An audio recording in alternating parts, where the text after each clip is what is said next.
अथार्गलस्तोत्रम्। ॐ नमश्चण्डिकायै। मार्कण्डे उवाच। जयन्ती मङ्गलाकाले भद्रकाली कपालिनी दुर्गा क्षमा शिवा धात्री स्वाहा स्वधा नमोऽस्तु ते। जय त्वं देवी चामुण्डे जय भूतार्तिहारिणी जय सर्वगते देवी कालरात्रि नमोऽस्तु ते। मधुकैटभविद्रावि विधातृवरदे नमः।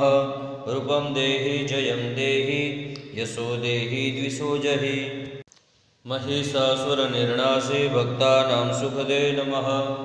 रूपं देहि जयं देहि यशो देहि द्विषोजहि।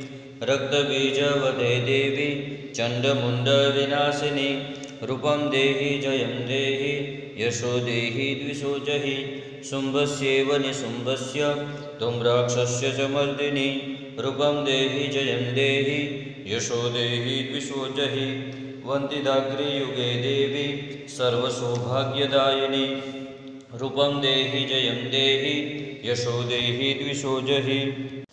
अचिन्त्यरूपचरिते सर्वशत्रुविनाशिनी रूपं देहि जयं देहि यशो देहि द्विषोजहि।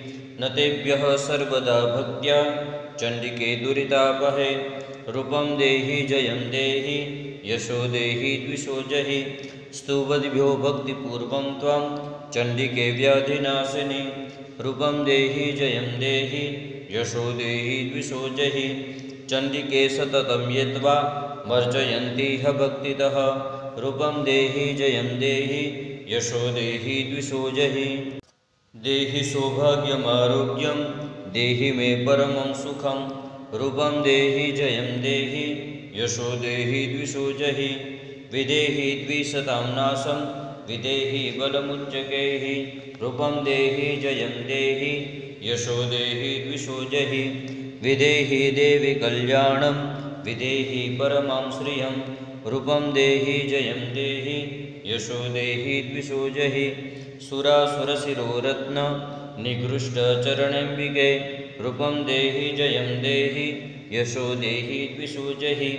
विद्यावन्तं यशस्वन्तं लक्ष्मीवन्तं जनं कुरु रूपं देहि जयं देहि यशो देहि द्विषोजहि। प्रचण्डदैत्यदर्पघ्ने चण्डिके प्रणताय मे रूपं देहि जयं देहि यशो देहि द्विषोजहि। चतुर्भुजे चतुर्वक्त्र संस्तुते परमेश्वरि रूपं देहि जयं देहि यशो देहि द्विषोजहि। कृष्णेन संस्तुते देवी सस्वद्भक्त्या सदाम्बिके रूपं देहि जयं देहि यशो देहि द्विषोजहि। हिमाचलसुतानाथ संस्तुते परमेश्वरि रूपं देहि जयं देहि यशो देहि द्विषोजहि। इन्द्राणीपति सद्भाव पूजिते परमेश्वरि रूपं देहि जयं देहि यशो देहि द्विषोजहि। देवी प्रचण्डदुर्दण्ड दैत्यदर्पविनाशिनी रूपं देहि जयं देहि यशो देहि द्विषोजहि। देवी भक्तजनोधाम दत्तानन्दोदयेऽम्बिके रूपं देहि जयं देहि यशो देहि द्विषोजहि। पत्नीं मनोरमां देहि मनोवृत्तानुसारिणीं तारिणीं दुर्गसंसार सागरस्य कुलोद्भवाम्। इदं स्तोत्रं पठित्वा तु महास्तोत्रं पठेन्नरः स तु सप्तशती संख्या वरमाप्नोति सम्पदाम्। ॐ